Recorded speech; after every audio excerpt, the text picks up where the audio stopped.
Hello, everybody. Welcome to Wholehearted Loving. I'm Stephanie. Hi, I'm Georgiana. Today, we're going to be talking about having difficult conversations and the energy we bring and the energy we notice. Before we do that, I will let you know that you can find out more about us on our website at wholeheartedloving.com. And you can find self-reflection prompts for this episode and every episode on our Instagram at Wholehearted Loving. And before we get started on the episode, we will do a self-connection practice to connect with ourselves before we connect with each other and this podcast. Okay. Well, Steph gave me this idea, and it actually is something we've done recently in a group call. And during the group call, we did it as a 2-part practice, but I think for this podcast episode, we'll just start with one of the parts and see how that feels. So let's find some sense of sturdiness underneath you or behind you that you get to lean into. And the next thing we are wanting to pay attention to is which part of your body is asking for some touch right now. And so if you take a moment to notice what's happening in your body, which part feels like it's calling for some touch, it wants to feel some nourishing hands on it. And for me, that's just my solar plexus, just above my belly. That spot was calling for some touch. And when you let your hands land there, can you stay there for a full breath? And enjoy it. And see if you want to stay there for 2 more to make it 3, or whether 1 feels like it's enough.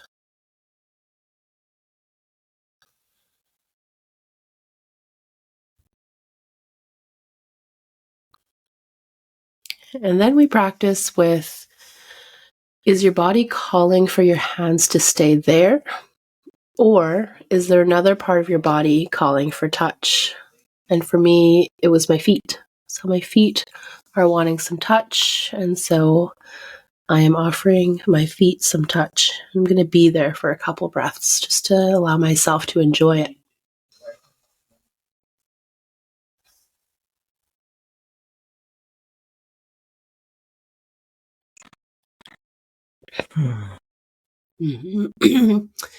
And interestingly enough, while I was touching my feet, I felt the call from my head. My head said, oh, I want touch next.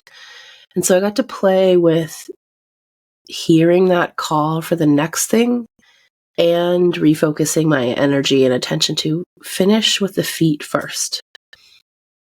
And then see if the head still wants that. And my head still wants that. So I'm going to add a little bit of touch to my head.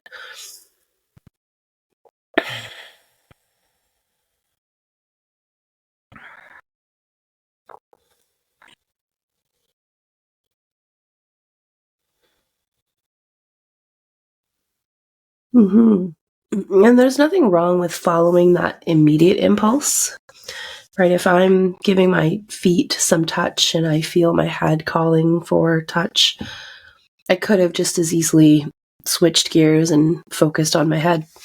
But I know I have the pattern of being easily distracted and easily pulled away. And I knew that this is like not a life or death situation. This is not like my head is in dire pain and needing to be held.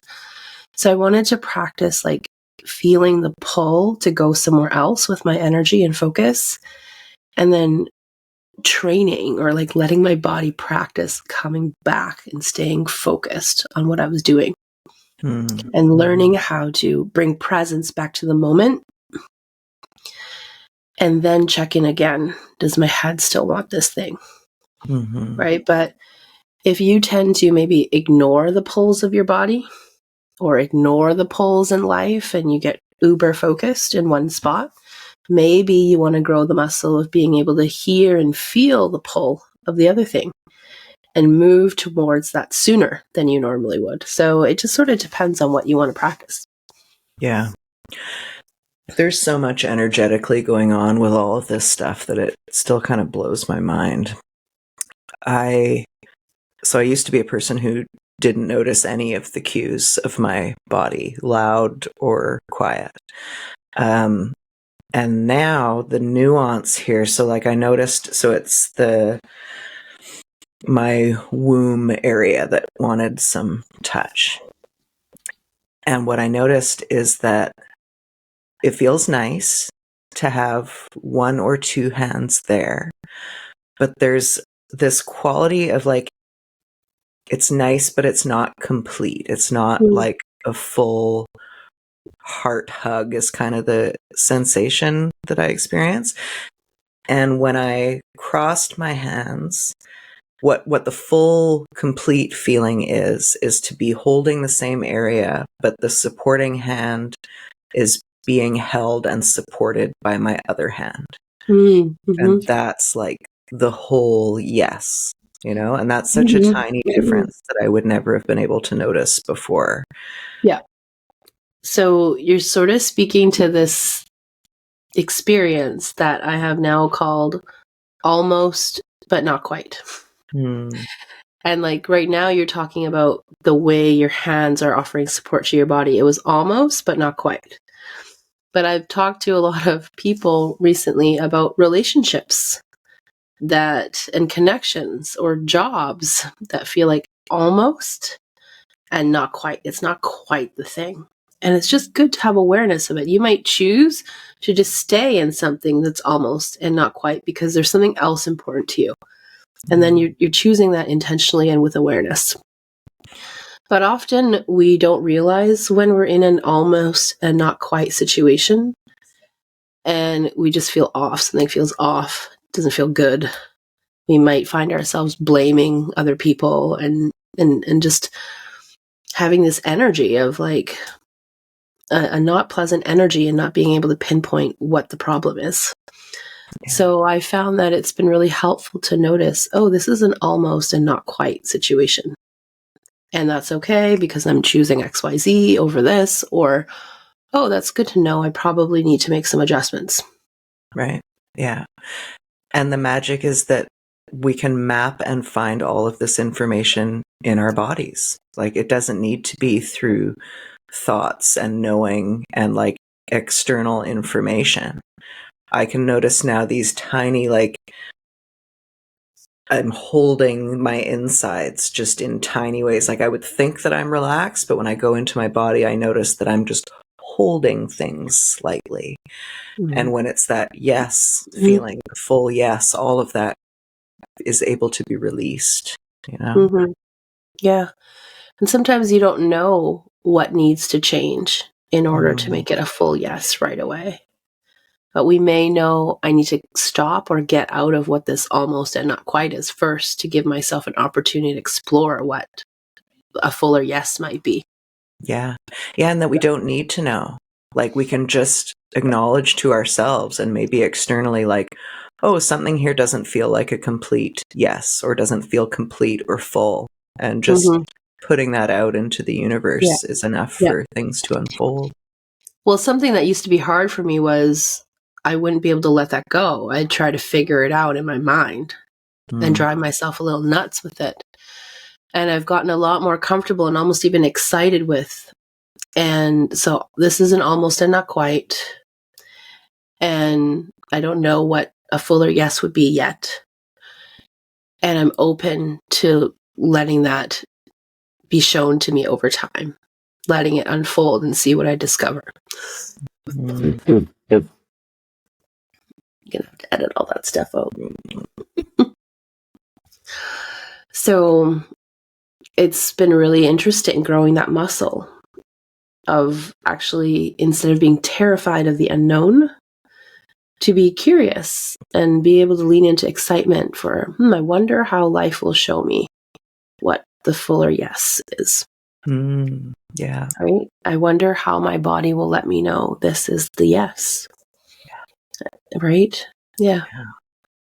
That's a great way to approach things. Curiosity and trust.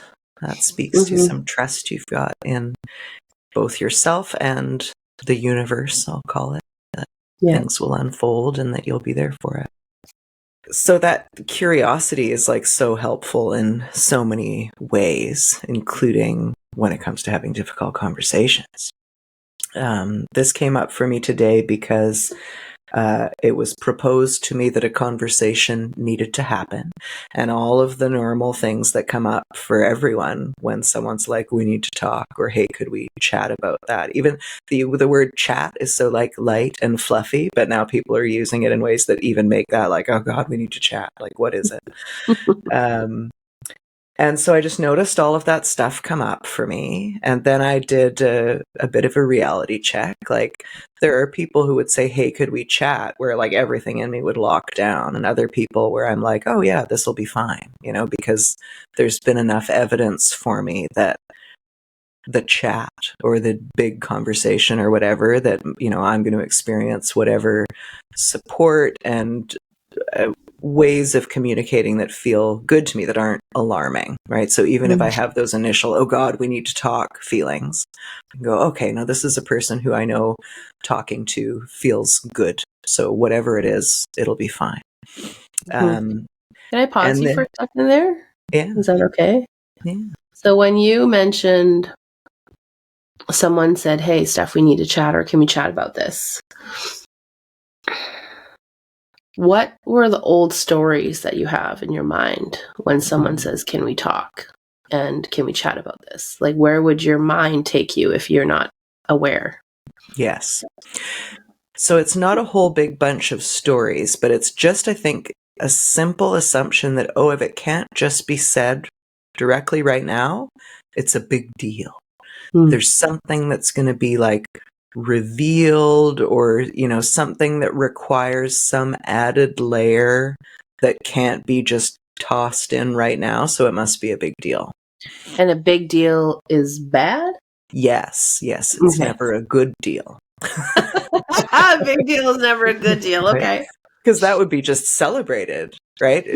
I'm quite big on things being upfront and right now. So if something is like, this needs to be withheld for some amount of time, I'm like, what's going on? I'm suspicious, Yes, totally. And also I can see like someone might say, can we chat about that? Because I have to go to the bathroom right now. Or, I'm going to work, or I'm tired. But they might not say that. But isn't it interesting what we fill that in with? Yes. The old meaning maker immediately gets going, for sure. And we're going to fill it with everything. If we've had a lifetime of someone saying, hey, let's chat, and then when we chat, it's that they want to celebrate having won the lottery, we're going to be wired for really enjoying that we need to talk sentence. But it's never been that way, right? It's, we need to talk because I'm breaking up with you, or, some horrible thing. So I clocked all that happening. Yeah. And then I realized, wait a minute. I know who I'm talking with and what these conversations tend to go like.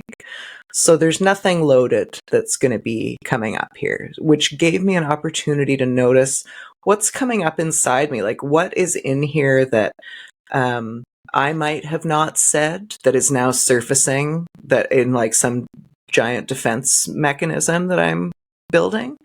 And why is that there?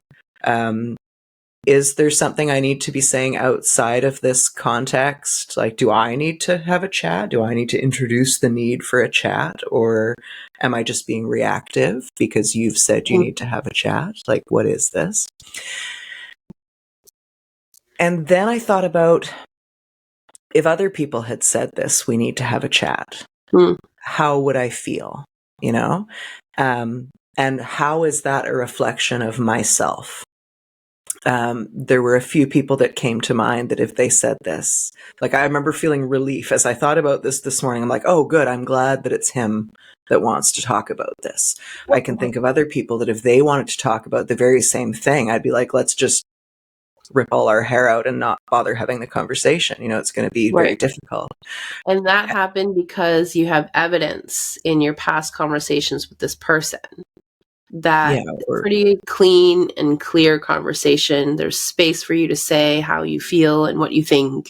Yeah. and you come to a collaborative sort of end conclusion together. Yeah. Okay. So then I thought about, how can I bring more of that energy when it's me who wants to initiate a chat? Mm. And what are these other energies that people are bringing that get my back up? What are they reflecting to me about myself? What kind of energy feels unpleasant to you that other people bring into a difficult conversation? Loadedness or indirectness really bothers me. And I'm sure I can be that way myself. Largely, I'm not, but if there's some emotional content that I'm like protecting, especially unconsciously, it's going to be this. We talk a lot about the space between you and me, what's in that space. And when there's a lot of emotional content or feeling like I'm going to be dismissed or unsupported in some way in whatever it is that I'm wanting to chat about, if there's any fear, and this is very childhood based, of course, if I feel like I'm going to be ridiculed or dismissed, which I'm very prone to feeling like I'm wired for that, that'll get my back up. And that'll inform the defensive structures that I'm creating in my mind. And all of that will inform the conversation and how I deliver my concerns and the utter lack of curiosity that I would be bringing, because I'm full of, there's no room for curiosity. It's all my own fears. Right.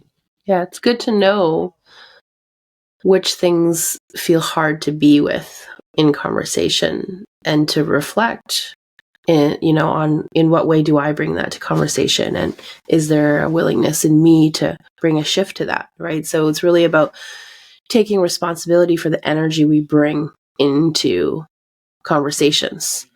And, we sort of labeled them difficult conversations. What do we even mean by a difficult conversation? Like, does that mean, hey, we're talking about something I feel an emotional sensitivity to, a charge to, it's important to me, I worry that it's something that I might be judged for? Like, how do we even define difficult conversation? I'm curious why we, not you and I, but like, why do we call them difficult conversations? Why are they not just called conversations? Yeah, very interesting. I think emotional content is a huge piece of that. And feeling the need to defend and protect. Mm-hmm. And I would not feel the need to defend and protect if I had the assurance and the evidence that I'm free to say what I want and it's welcome and I'm not asked to defend myself. Yeah. Right? I definitely know growing up, I felt like I really had to have an airtight case before I ever brought anything to my parents. I wouldn't want to give them any reason to tell me I'm wrong and to have something picked apart. And to now feel the freedom to just speak sort of stream of consciousness sometimes, even of this is what's coming up for me, and feel that I can let go of I need to have an airtight case. Really, all I want to do, I don't want to convince you of anything. I just want to share with you how I feel about something. Yeah. What feels good for me and what doesn't. Right? So when you're just sharing your experience of something, there's nothing to convince someone of. Yeah. So, yeah, that's neat. Just even as I'm talking about this out loud, I realize that my goal in the past when I was having difficult, in quotation marks, conversations with people was I felt that I had to defend myself and defend what I wanted, or defend how I felt, or defend how I thought about something, or defend why I needed something. And I don't feel that need to justify and defend anymore.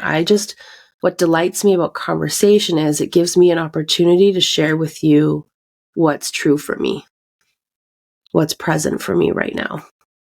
Yeah. And then we can discover together how we want to work with that. Right? That is such a different approach than outcomes-based conversations, which is, I think, how we tend to go into things, right? I've got a position, I'm making an argument for how I want the outcome of this to be, what tangible thing I want as a result, which is such a different thing than just going in saying, here's how I'm feeling, here's what I'm thinking, which I think involves some trust, right?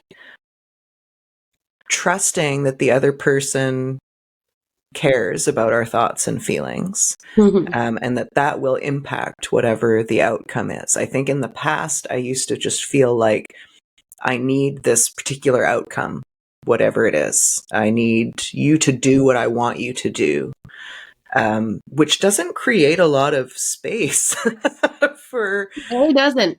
Right? I'm thinking of, like, I'm visualizing myself if I were coming into conversation with you, if I knew I was being invited to conversation with you, and I already know you want me to do something or think something. Yeah. Like, my whole body reaction is like, yeah, I don't even want to go towards you. yeah, But if I'm like, oh, Steph has to talk, and I'm going to get to know her better through this conversation. I'm going to get to understand her better, what's important to her, what matters to her, what she desires. You're like, my ears perk up. right? I'm like, cool. What do you want to tell me? What do you want me to know about what's going on with you? Yeah. Wow, what a difference. Mm-hmm. The idea of going into outcomes-based conversations feels quite closed in. The idea of talking so that we can share our thoughts and feelings feels really lovely. And I think something that I've been experiencing is that even when I'm going into a conversation that might be about outcomes, the outcome is very secondary to the feeling of having been heard and understood and cared for. You know, the outcome can be something I didn't think I wanted, but the conversation has led us there, and now it makes sense and it feels good, you know, and like making space for that feels really crucial. If somebody said to me, hey, I'd like to have a chat, and I'm like, well, that means you want to share your thoughts and feelings and like connect, that feels really good. That feels exciting and like something I want to do. And I think I'll be able to bring that now that we've just had this conversation. Yes. And then now, as I'm hearing you speak, we're both saying, hey, if someone wants to share their thoughts and feelings and desires with us, we're excited. There could have been a time where that wouldn't actually excite us. And as you're hearing this, you might be like, I don't want to hear how someone feels and what their desires are and what their needs are. That actually creates panic in my body. And if you notice that, it might be because you place a sense of responsibility on yourself to fix something for someone, or to be the answer to their desires and needs, or to help make a feeling go away. It could also be that you're deeply uncomfortable with various feelings and human experiences. So when you hear someone else's, it brings a lot of discomfort. It could be that I actually don't give myself permission to have needs or speak of my needs, or even to entertain the idea I might have desires.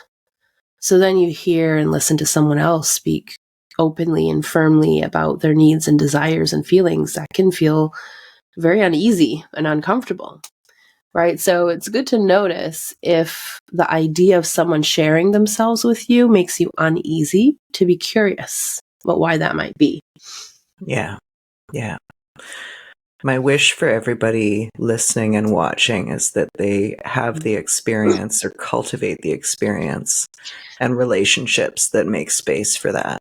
You know, there's plenty of relationships in my life that are not supportive in the ways where I know I could bring anything, you know? And it's such a gift to know that there are those supportive relationships now, and I can know who and where to bring these parts of myself to, you know? Yeah. I've been really working on practicing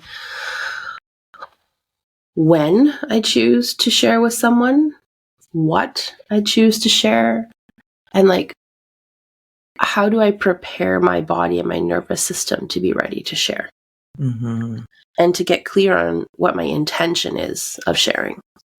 Right? Before, it was just like I would suppress and suppress and suppress because I just thought my needs and feelings didn't matter. Then I got to the point where I'm like, no, my feelings matter. My feelings and my needs matter, and I'm going to share. And then it was just like emotional verbal diarrhea, right? Any point I felt something, I'm like, let me just tell you how it is. And while I was sharing, what I wasn't doing was taking responsibility for the energy I'm bringing into a conversation, right? I didn't know what my intention was at the time. I didn't consider what exactly I wanted to share. It was just a dump. And now I really practice thinking, given the circumstances and scenario that are the reality right now, is this the best time to share? And then I work through, like, what is the main thing that I really want this other person to see and know and understand about me in this? And sometimes that I don't get to until I call you up, for example, and emotional verbally dump. And we can sit through and tease through what the main thing is for me. Yeah. Right. But like, another thing I've learned is how to share how somebody's actions or inactions, their behavior, have impacted me without any blame.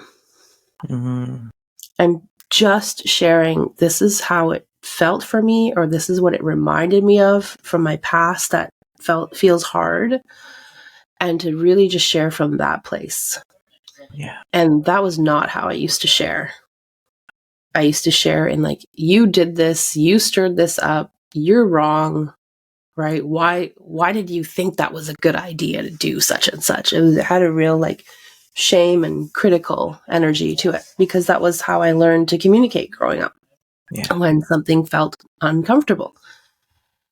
And it requires us to be willing to be really vulnerable. It's a lot more vulnerable to say, that really hurt my feelings, right? When you handle the situation that way, that touches into something that it's different to not go to that level and just blame it outwardly. You shouldn't have done such and such. Why did you think that was a good idea? What were you thinking? Yeah. Right? Instead of, that really hurt my feelings. I feel like, made me feel this feeling of, like I say this often, reminds me of this feeling in childhood where I wasn't the priority ever. And it was just a yucky feeling. And then that person gets to hear how it impacted you, even if that was never their intention. Like, oh, if you're talking to someone who cares about you, who, wants to work through things with you, they're probably going to get a feeling of like, oh, wow, like, I don't want to create that feeling. That's totally not what this was about. What it was about was this. And I wouldn't want you to feel that way. Let's find a plan and figure out how we can navigate this. That felt so good to me, to get to have those experiences where someone just heard the impact and was able to say, wow, like, thank you for sharing that with me. That was not my intention at all. I never want to create that situation, don't want you to feel that way. That's not what it was about. Let's see what we can do so that doesn't happen again. And then all of a sudden we're in collaborative energy together. Yeah. Right? And the only way that can really happen, though, and this is something important to reflect on, is when someone tells you how your actions have impacted them. What happens with you? How do you receive that? If we receive that as, oh, that's good to know, that wasn't what I intended, let's make a plan to figure out how we don't end up in that situation again. Great. You just have a noticing of, that was not my intention. That's not my desire. Let's go into collaborative brainstorming of how to not have that happen again. But if your shame dialogue is very loud and strong, you might get into, oh my gosh, I'm a horrible person. And when you're in oh my gosh, I'm a horrible person place, it's not the place where you can be in collaborative energy with each other. Yeah. It's not the place where you can be in, let me hear you and see you in your experience. Because all of a sudden we're turning inward and we're feeling shame. We want to hide. Yeah. Right. And I've been in conversations where I'm trying to share how something impacted me. And then the person is like, oh my gosh, I'm a terrible person, a terrible partner. And now I'm like, oh, I need to put my thing aside and tend to you now. And so notice if you have a pattern of that, of getting really hard on yourself and all of a sudden the energy goes there. Mm-hmm. All right. And what could you remind yourself of, that's more compassionate of, hey, I was well-intended, didn't land the way I wanted. It ended up hurting some feelings. That's okay.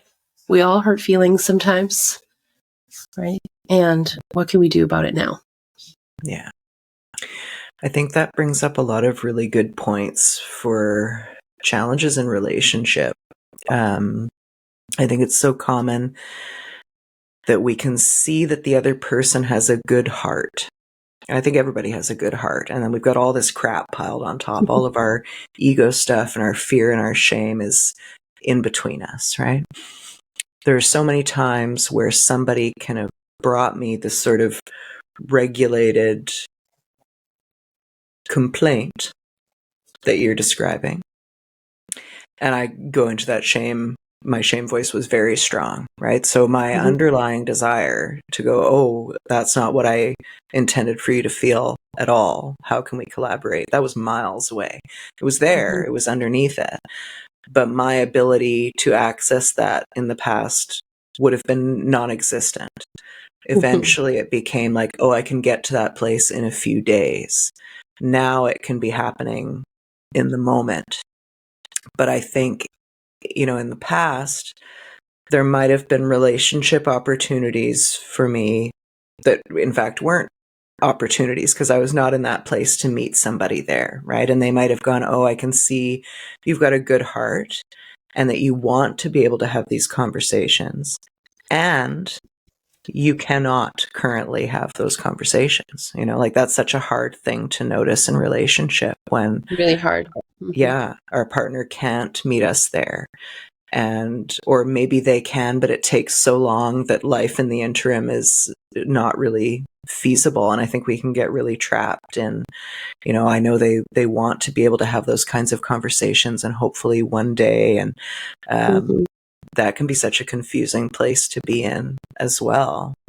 And I think if you find yourself in one of those relationships, it can be such a benefit to have people who are able to respond in these beautiful ways that Georgiana is describing, to just have some of that energy in your life, because it's certainly not going to be in every relationship.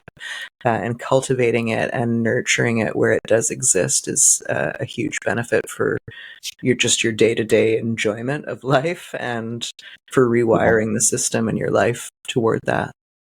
Yeah, for sure. I mean, you could have someone who wants to be able to, and the reality is these are skills that take time to practice. We're going to stumble along the way. And like Stephanie says, you deserve to have a nervous system experience of being heard and understood. Even if the current people in your life don't have capacity for that yet, my encouragement is don't stop seeking that out, at least from one other person, where you get to have the experience of, well, this is how it feels to feel heard and understood. Even if it's not from the person who I desire it from. That is actually so healing. I desired that deeply from my parents. I don't think, even though they loved me, I don't think they understood how to do that.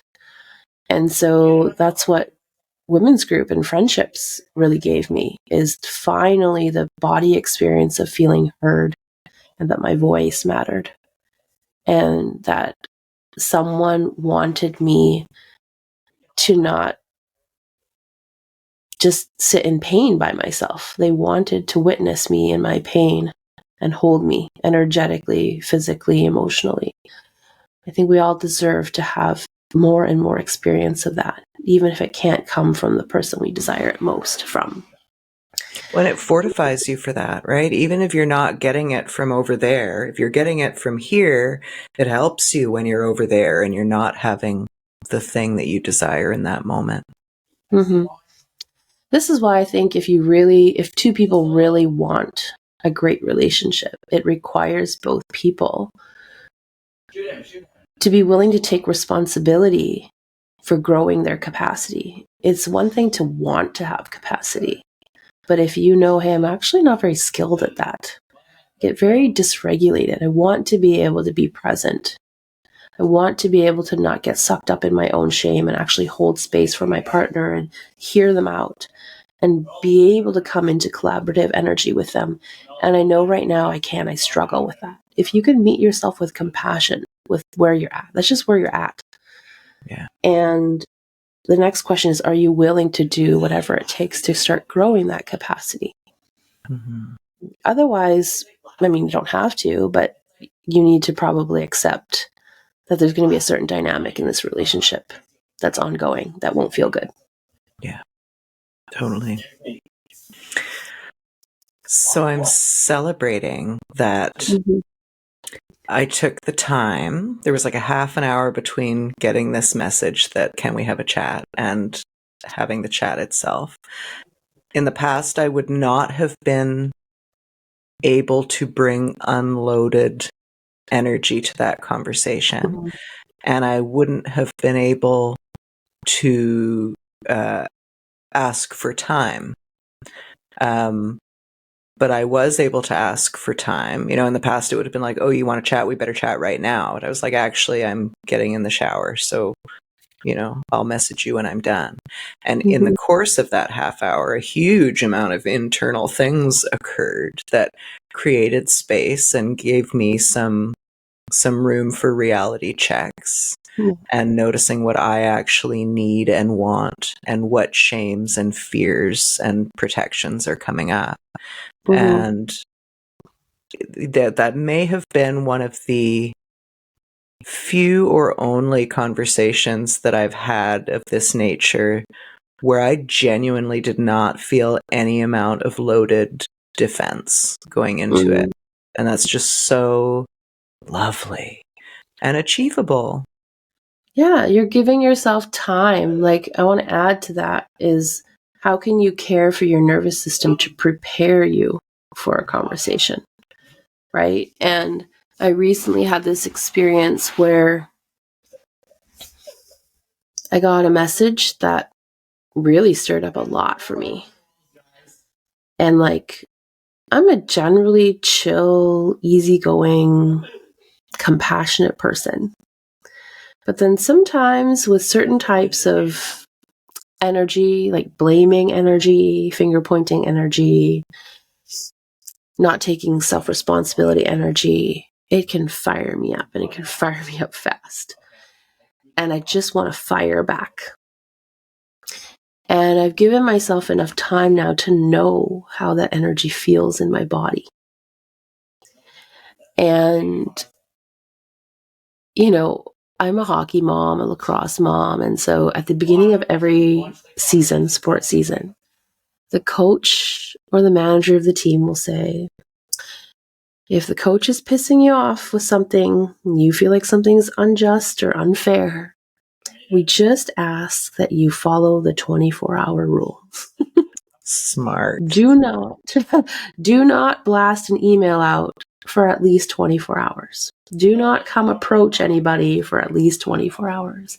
And I remember recently I just felt so fiery, and I had a gazillion other things to tend to. I just wanted to be finished with this. Just get it off my table.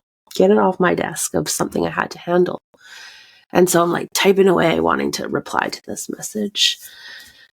And I was like, no, I don't think anything really that positive is going to come out of this if I send this now. Like, there was nothing horrible in it, but I just thought it's probably better to wait. Right? This is not a life or death situation that needs an immediate response. Let's just wait. And so I waited. And then the next day I thought, okay, well, I read it over again. I could just probably send it. And I said, well, you've only been in your own little bubble about this situation. It might be nice to get another set of eyes and ears on it. And one of the things I've been learning in recent years is how to just trust my own intuition and not actually need external validation that what I feel is not okay is really not okay.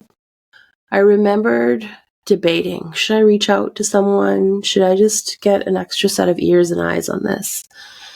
I was like, yeah, I really want to.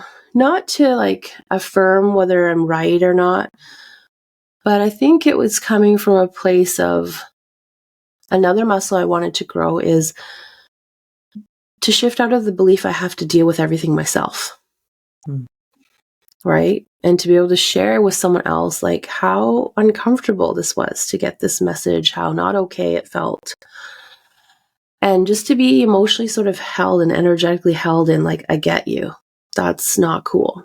Mm-hmm. Even though I knew I could solve the problem myself. I have a very strong solve the problem myself, old pattern. So I was like, well, let's lean into just letting someone else in on this and allowing someone else to offer some support. So it wasn't like an affirming my feeling is right, but just to feel supported while I'm doing something that's hard.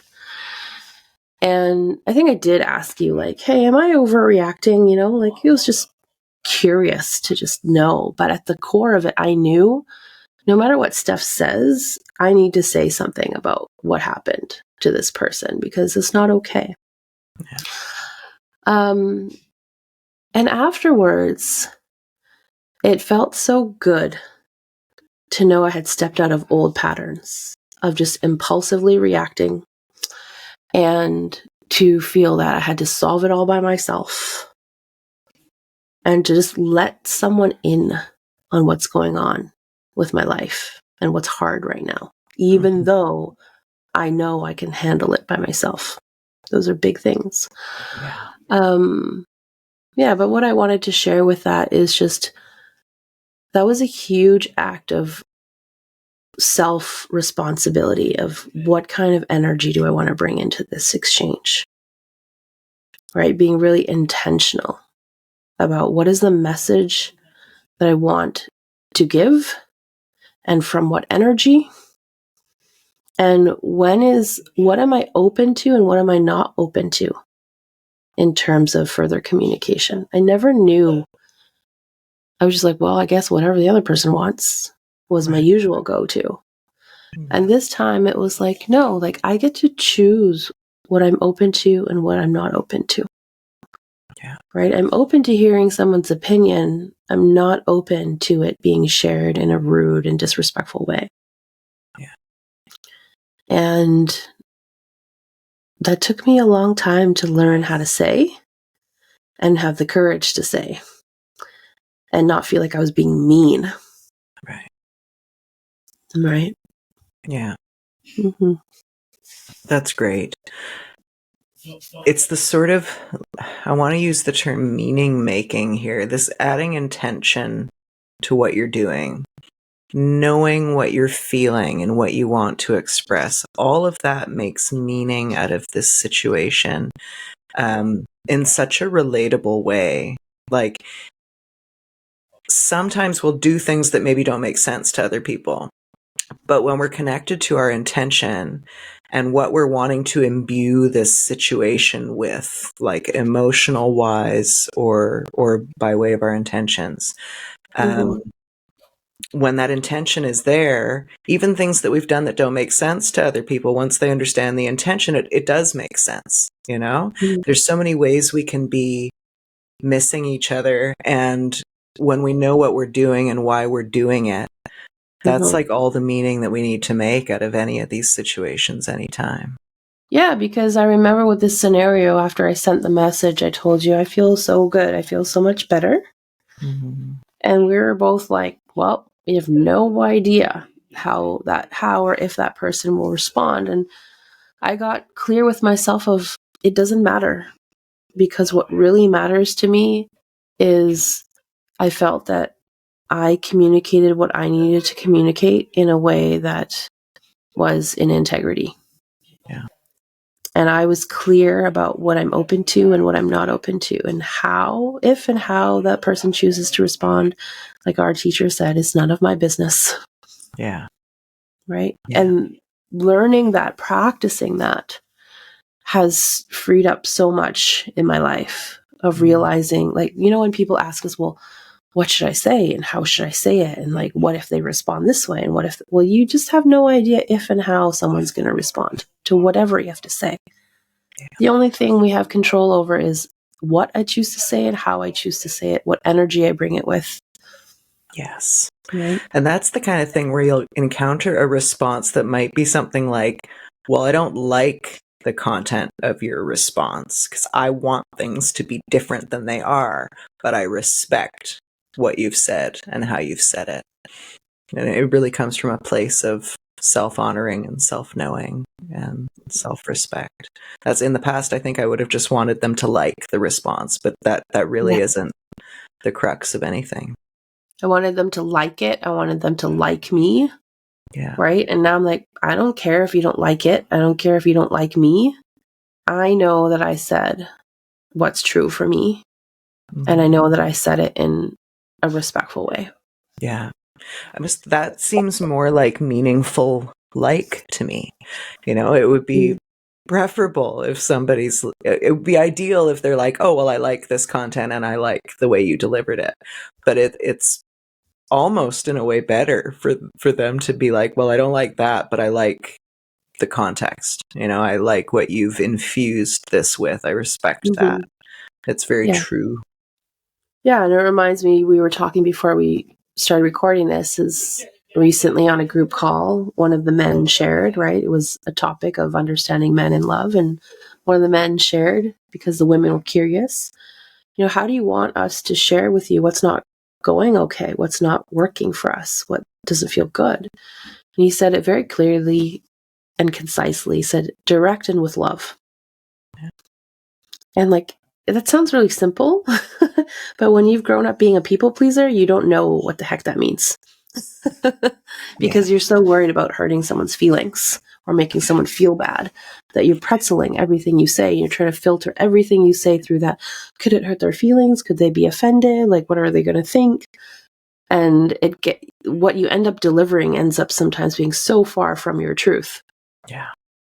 And that's not what that doesn't give the person anything helpful to use. No. Right. That's actually a compilation of things to dislike, right? Because we're talking about delivering content we fear they might dislike. And then we're trying to deliver it in a way that like manipulates them to not feel the certain ways we're afraid they might feel. But delivering content somebody might not like directly and with love, like that's the main bit. The method of communication is almost more important than what the content that's being communicated. Right. And it reminds me of something that, you know, sometimes in the parenting realm, people might understand, like, you need to set a boundary with your child. You're going to set it with clarity and with love, firm and kind, warm and kind, firm, warm, and kind. And a lot of us grew up thinking boundaries just have to be mean. Right. And so I started understanding that on the kid level of like, okay, I understand I need to bring some firmness with some warmth and kindness. But it never occurred to me that the same thing applies to like speaking with adults. Yeah. With adults, all of a sudden I was like, oh, I better not offend them. Yeah. I better not make them feel bad. You know, better not put them out because maybe that's uncomfortable for them. So what is the most, in my mind, most palatable thing I could say, even if it's a lie? Yeah. Right. And just to go back to the simplicity of just kind and firm. Yeah. Right. Firm Direct and with love. Self-knowing too, right? Like I think I used to think with people you could just deliver facts with no emotional content and that then those would be received well. Also no, like we add our own emotional content to it, right? So, but if I'm firm and kind in what and how I'm wanting to deliver this information, like it involves this personal clarity and intention that I think is like the missing link for most of these kinds of conversations. Mm-hmm. Mm-hmm. Yeah, and I've been testing out in my relationship lately, getting new information, new data. Like, how is it when I share something with you that I feel like is hard and vulnerable to share? Like, how is it to hear it? And the response that I get is, it feels easy. It feels great because I don't feel like you're blaming me for anything. And I don't think that past partners would have been able to say that, because if I did talk about what was not okay, it would carry an energy of blame.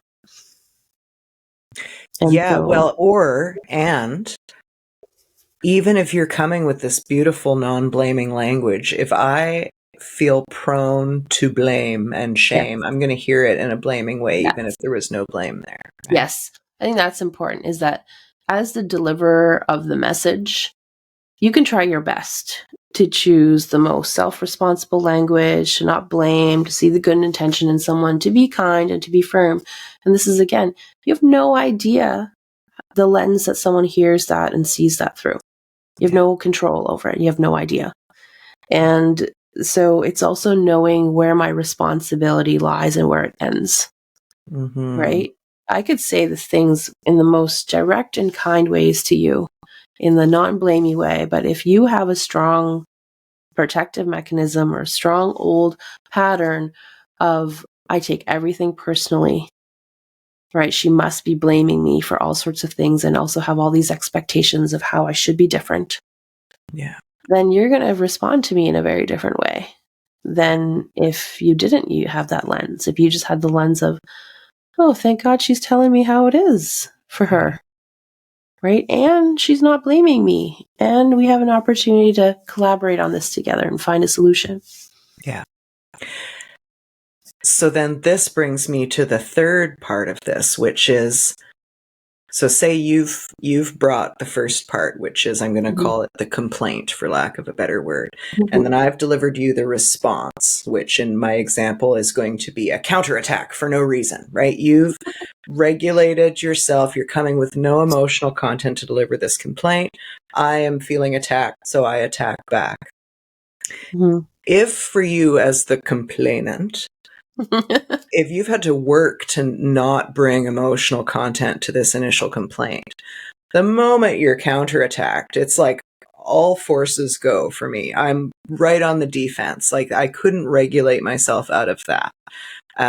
If there was no emotional content, no problem. Like, if it's a child I'm interfacing with, there's going to be no emotional content in that way. It's easy for me to stay regulated and remember this is a child. But we're all children wrapped up. When you say no emotional content, do you mean nothing that stirs up your defenses? Yes. Okay. Yeah, that's what I mean.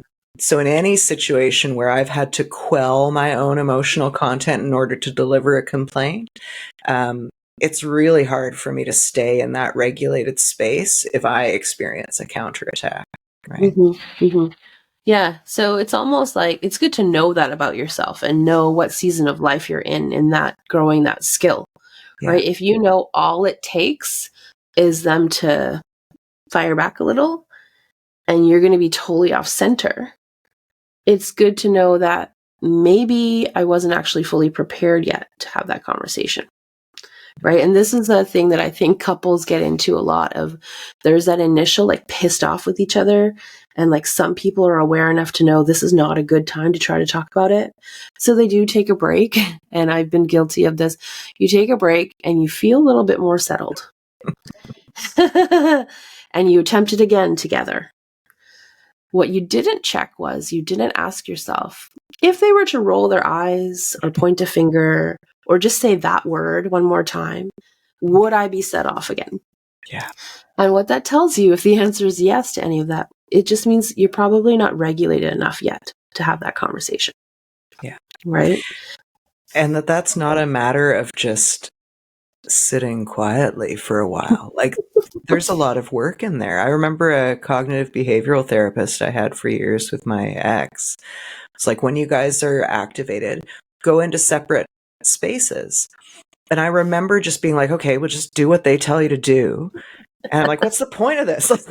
We're sitting in our separate spaces just creating more arguments to bring when we're calm. Oh, I used to do that all the time. I'm like, good, now I have extra time to like make a real airtight case about why you're the person to blame. Yeah, right? Yeah. So it's not like I can then just go into another room and realize, okay, if they roll their eyes, I'm going to go off.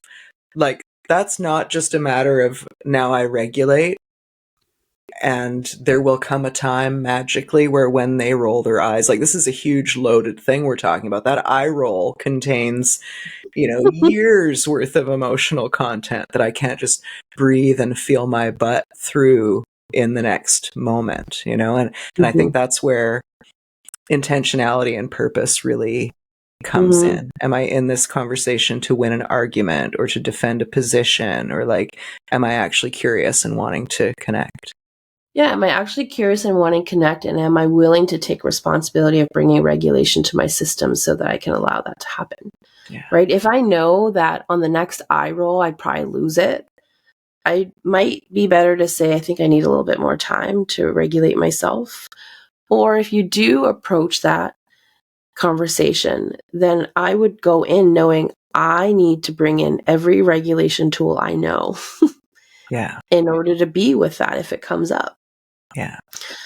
And makes me laugh how well intentioned we are when we're not ready, and it just takes on a new life of its own. Yeah. But yeah, what was my point with this? Where did we come from originally with this piece? Do you remember? Eye rolls. Eye rolls. Regulation. Regulation. Knowing when you're ready. Yeah.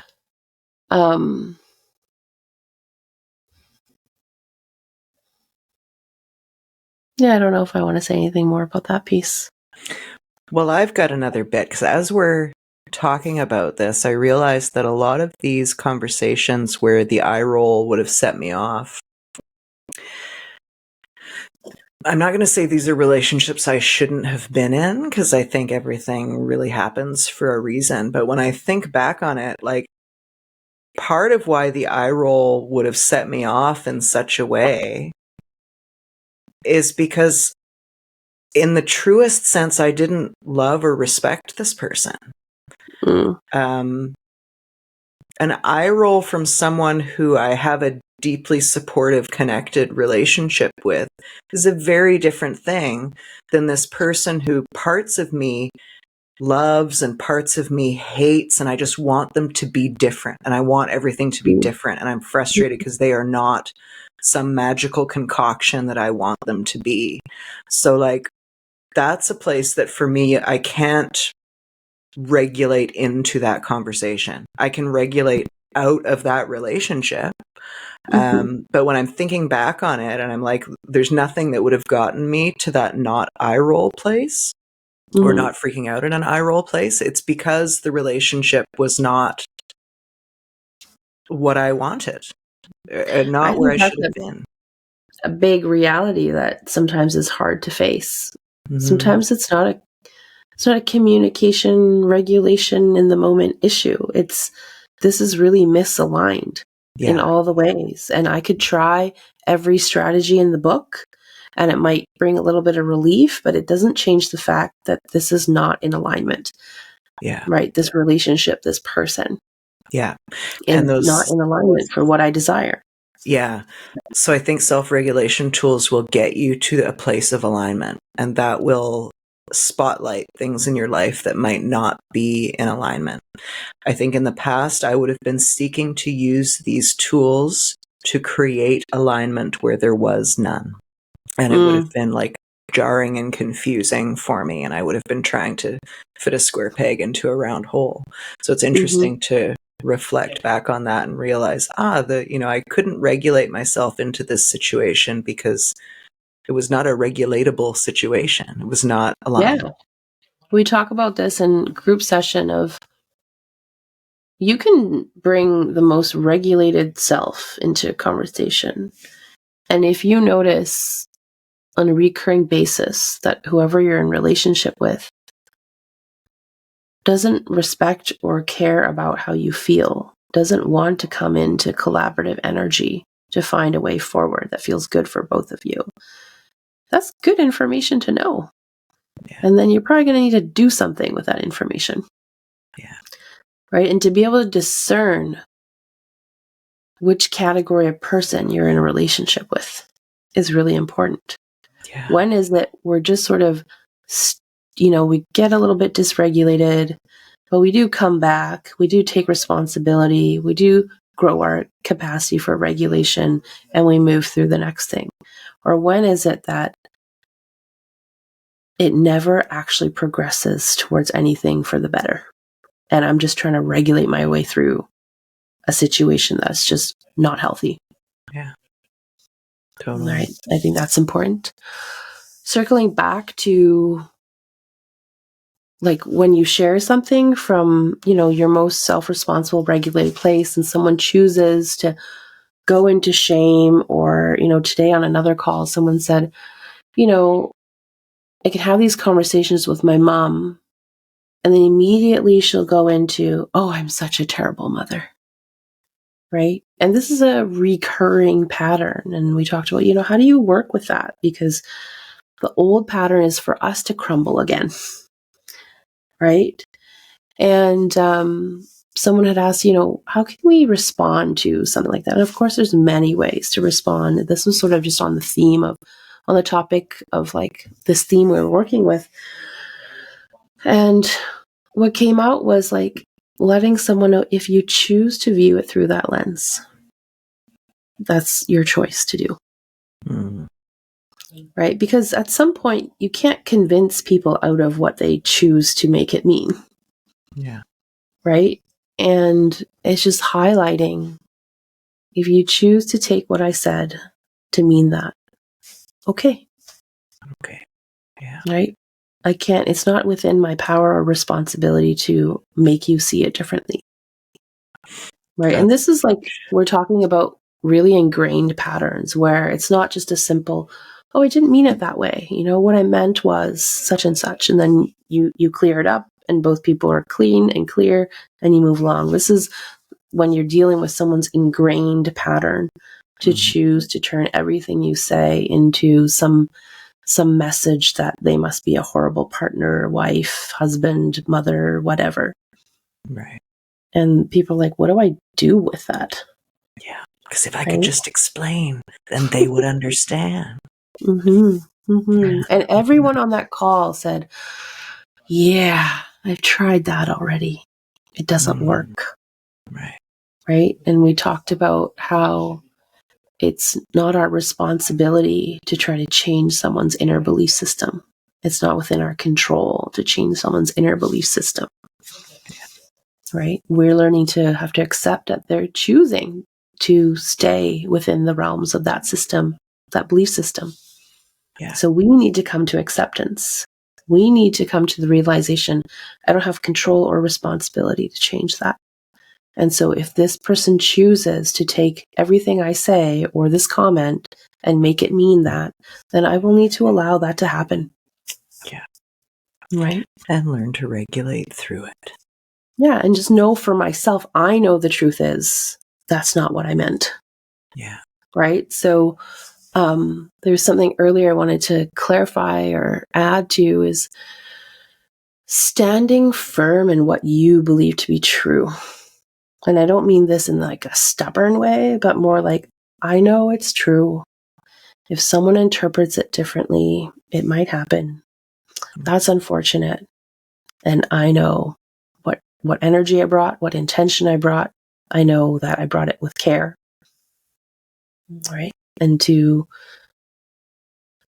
learn to source a sense of sturdiness from those knowings. Yeah. That for me is integrity right there, what you've described. Integrity of self-knowledge and self-expression, and being firm in that way, being integral.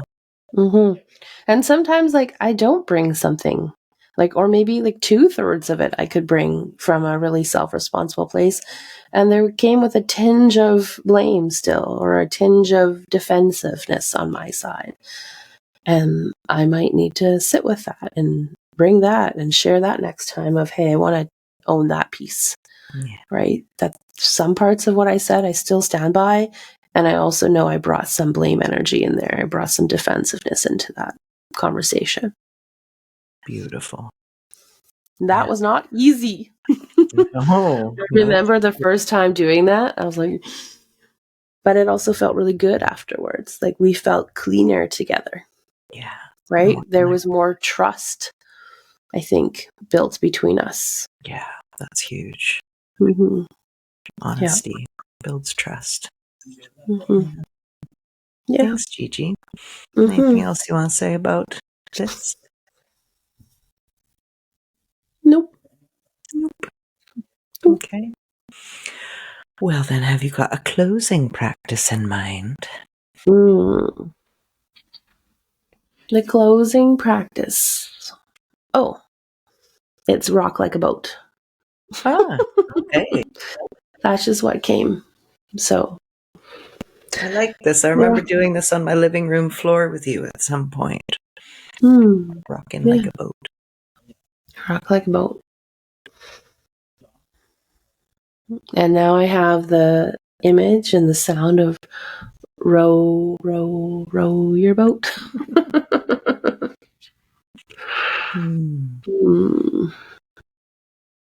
I can almost hear the clang of bells on boats and a bit of sloshing. Nice. It's neat what we can summon with just a bit of movement. I'm viscerally returned to the first pretending I'm rocking on a boat experience and what that brought up for me. I remember you had the boat rocking and then you were like, now settle, like the water is calm.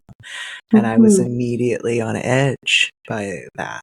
It's like, oh, this is a calm before the storm. Like I feel trapped and weird and the bobbing feels safer. Interesting. There's so much metaphor and symbolism in that, in like revealing how our mind works, right? Yeah. Like, oh, if every time it's calm, I expect it to mean, like, common language we hear is, when's the other shoe going to drop? Yeah. Right? It's good to notice if that pattern runs in you. Totally. Right. And how many patterns run. Like, remembering this when we did this the first time, I remember where I was. I remember what was happening in my life. And subconsciously, I remember even more than that. And it's going to be bringing things up for me in this moment that are not actually present in this moment, just by virtue of rocking like a boat. You know? Right. Which is neat how a random invitation to rock like a boat can stir up so much stuff. So imagine what an eye roll stirs up. Imagine what a can we chat stirs up. Exactly. Right?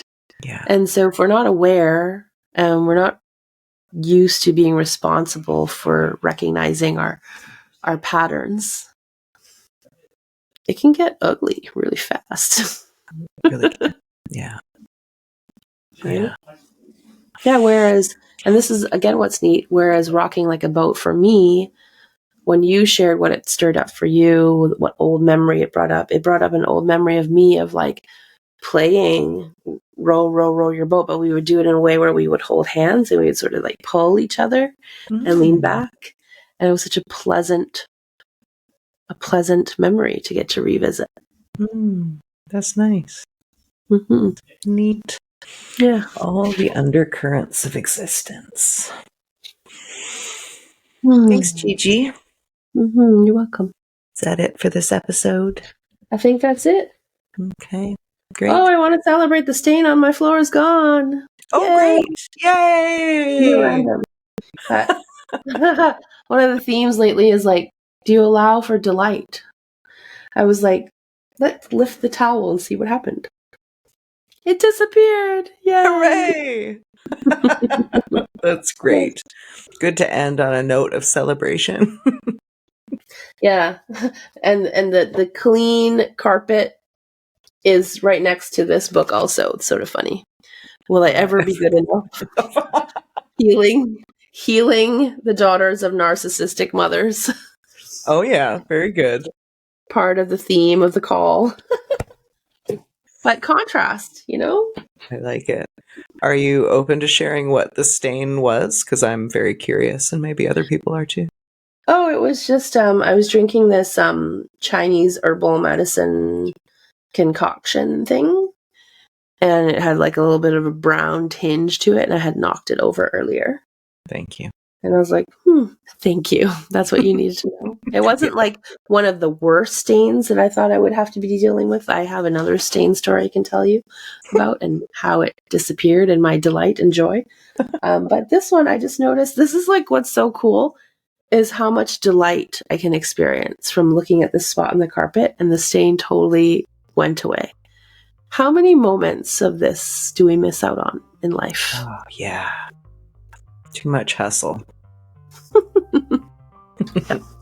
All right. Well, congratulations.